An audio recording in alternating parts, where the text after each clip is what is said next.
Shalom, shalom, meu amigo, minha amiga, tudo bem? Com imenso prazer e alegria, mais uma vez aqui, para poder compartilhar um pouquinho da palavra de Deus com você. Palavra essa que eu quero trazer no dia de hoje, que fala sobre obediência. E vou falar um pouquinho lá em Deuteronômio 28 do 1 ao 15.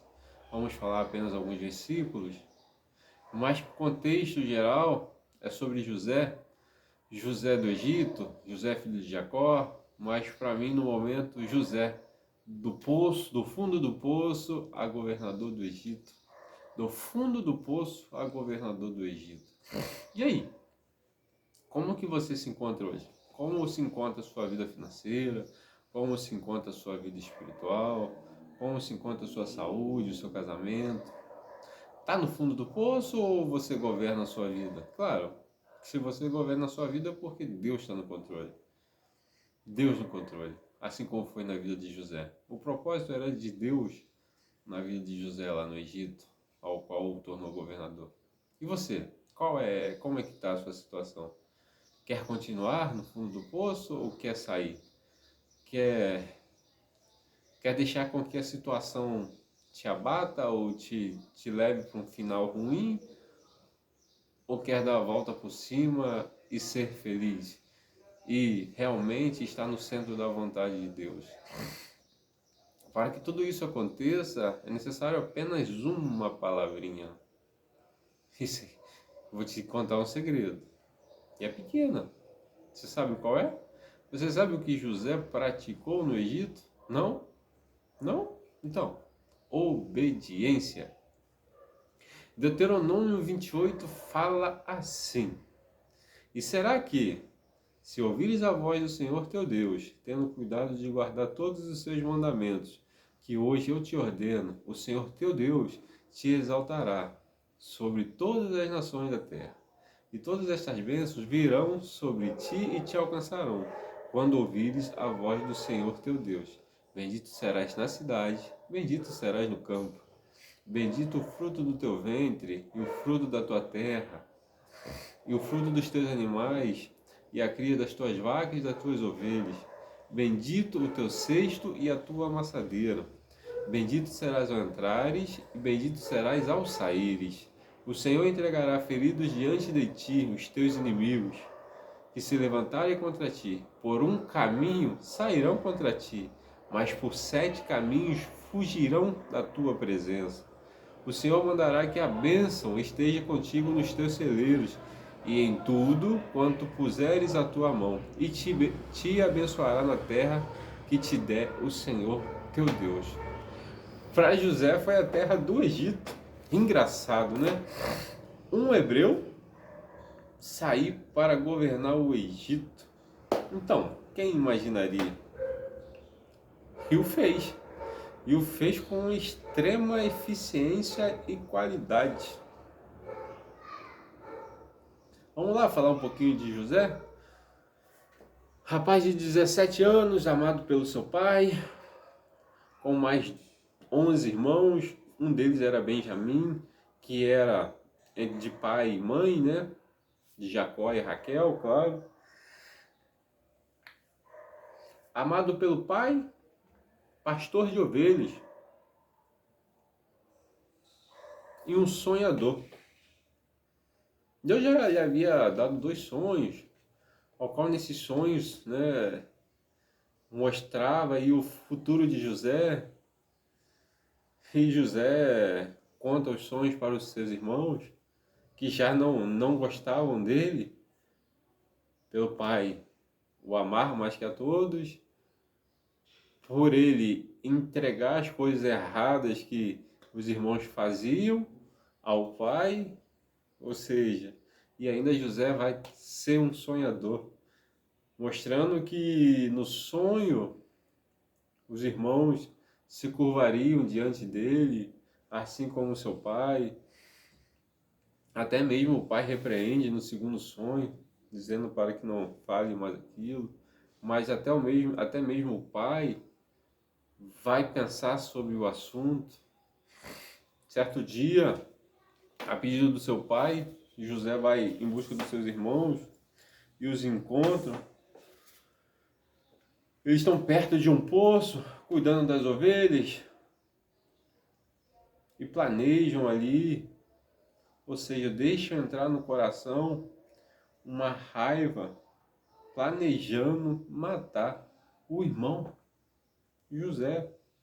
Mas um deles se levanta, o Rubem, e diz que não, matar não. E eles entram num acordo e simplesmente quando José chega, tiram-lhe a túnica. Ah, a túnica essa que o pai tinha feito, mandado fazer. Túnica toda especial. Ou seja, José era diferenciado. Que o pai amava e cuidava ainda mais do que os outros. E jogam ele no poço. Matam um animal, colocam o sangue sobre a túnica e dizem ao pai que José foi despedaçado por animais selvagens. Mas na verdade José se encontrava ainda no poço. Até que certo dia passa uma caravana ismaelita e os irmãos vendem José para esses ismaelitas. E assim José chega ao Egito, chega à casa de Potifar. A partir daí a Bíblia relata que Deus era com José. Mas deixa eu retornar um pouquinho, porque eu falei para você que Deus era com José. Eu te pergunto, será que entre todos os 12 irmãos, Jacó, pai, não ensinou a todos eles qual caminho devia seguir? Como deveria proceder? Como um homem de bem, uma pessoa de bem, deveria proceder na vida? Ou seja, praticando justiça, ou seja, andando na retidão, ou seja, não se desviando nem para a direita nem para a esquerda, não fazendo ou praticando coisas mais, ou seja, estando na presença de Deus, porque é isso que Deus quer de nós, que nós venhamos praticar justiça a todo tempo, ou seja, venhamos fazer o bem, venhamos estar sempre fazendo coisas certas, não desagradando, porque assim as bênçãos nos acompanham. E naquele momento, depois de chegada na casa de Potifar, o próprio Deus começa a prosperar a vida de Potifar, porque Potifar coloca nas mãos de José todas as coisas, porque vê que José é um homem que tem qualidade no trabalho, que tem excelência, é um homem dedicado, e Deus começa a prosperar tudo quanto tem Potifar através de José. Passado um dado momento, passado um certo tempo, José se encontra em outra situação ruim, ao qual é acusado pela esposa de Potifar de ter praticado algo ruim, e José é jogado num cárcere, numa prisão, mas Deus continua sendo com José porque vê que mais uma vez a injustiça do homem ou da mulher contra o seu servo, contra o seu filho, contra um escolhido dele, porque é uma pessoa que escolheu, mesmo na situação ruim, está presente está na presença de Deus, está fazendo coisas boas. E mesmo no cárcere, o carcereiro coloca José como chefe, pode-se dizer assim.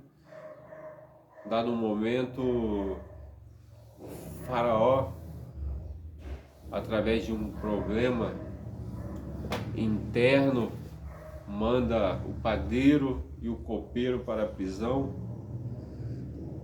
E esses dois sonham.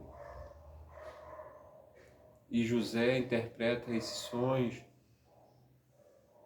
E num desses sonhos, Deus fala que, através de José, que o copeiro vai ser restabelecido e o padeiro seria morto. E assim acontece. E assim acontece, como Deus interpretou os sonhos a José e mostrou, isso acontece. Tanto o copeiro como o padeiro retornam, o copeiro realmente é estabelecido, volta a servir a Faraó, e o padeiro é morto. Só que quando José interpreta os sonhos, José pede ao copeiro que não esqueça dele. E naquele momento, quando o copeiro foi livre, o copeiro sim esqueceu de José. Esqueceu, mas José continuou a vida dele. Mesmo na cárcere, mesmo injustiçado, mesmo sendo vendido pelos irmãos, mesmo estando numa situação totalmente adversa daquela que ele queria, porque ele foi tirado de frente do pai dele, foi tirado da casa do pai dele, e foi arrancado e jogado fora. A José continua firme, José continua no seu processo, José continua fazendo o que é certo diante de Deus, e Deus vai honrando. Até que 2 anos se passam e o faraó tem um sonho. Na verdade, tem 2 sonhos. Um que fala sobre as vacas gordas e as outras magras, e um que fala das espigas miúdas e de outras cheias e boas. Pergunta se não tem ninguém para que possa interpretar esses sonhos. E nenhum do seu reino ou dos reinos circunvizinhos consegue interpretar, porque o Espírito de Deus estava em José. O Espírito da interpretação estava em José, que é o Espírito de Deus. E o copeiro se lembra. Ou seja, no momento certo, na hora certa, o copeiro se lembra que existia um hebreu ao qual interpretava sonhos. E o faraó imediatamente pede que tragam esse hebreu à sua presença para que ele venha interpretar sonhos. Depois de ter tomado banho, ter colocado roupas novas nele, José chega à presença do faraó. E o faraó pede que ele interprete, mas ele, na sua humildade, íntegro, justo, humilde, ou seja, bom moço, o que mais? O que mais? Diz que não é ele que interpreta, mas sim Deus. E Deus concede a interpretação dos sonhos a ele. E mais uma vez, Deus prospera a José. Porque após revelar que eram 7 anos de fartura e 7 anos de fome, extrema fome seria,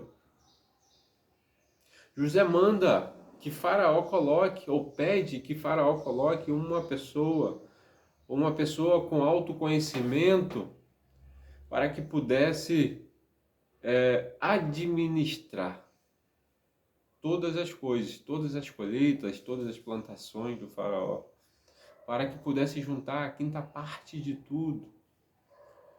E Faraó imediatamente, aí, imagino eu, Jardel aqui pensando. Imagine Faraó olhando para José. Ô José, você está de brincadeira comigo, né, José? Você vem aqui, interpreta os sonhos, ou seja, o seu Deus interpreta os sonhos em você. Você me pede para colocar outra pessoa para poder administrar tudo que eu tenho? Calma aí, José. Para com isso. Não é outra pessoa não, José. É você. Aonde que eu vou? Eu busquei em todos os lados, não teve um que interpretou os sonhos. Em você está o Espírito de Deus. Então é você mesmo, José. É você que é meu próximo governador. Ou seja, você vai mandar mais do que eu. Eu só mando mais do que você sentado. Então, José, é você. Toma aqui meu sinete, toma aqui a túnica e é contigo. Segura essa que é com você, José. E José, do fundo do poço, a governador do Egito. Mas na justiça, na retidão, não olhando para as situações inóspitas, não olhando para os ambientes ruins ao qual ele estava. Porque José tinha no seu coração fazer o bem, plantar o bem, porque tudo que você planta, você colhe. E José só plantou coisas boas. Só plantou coisas boas e teve a colheita. José um hebreu se tornando governador do Egito. Como podia? De certo dia, seu pai Jacó pergunta aos irmãos em Canaã o que eles estavam fazendo ali, ainda que não tinham ido ao Egito para poder comprar comida, porque sabia que lá tinha.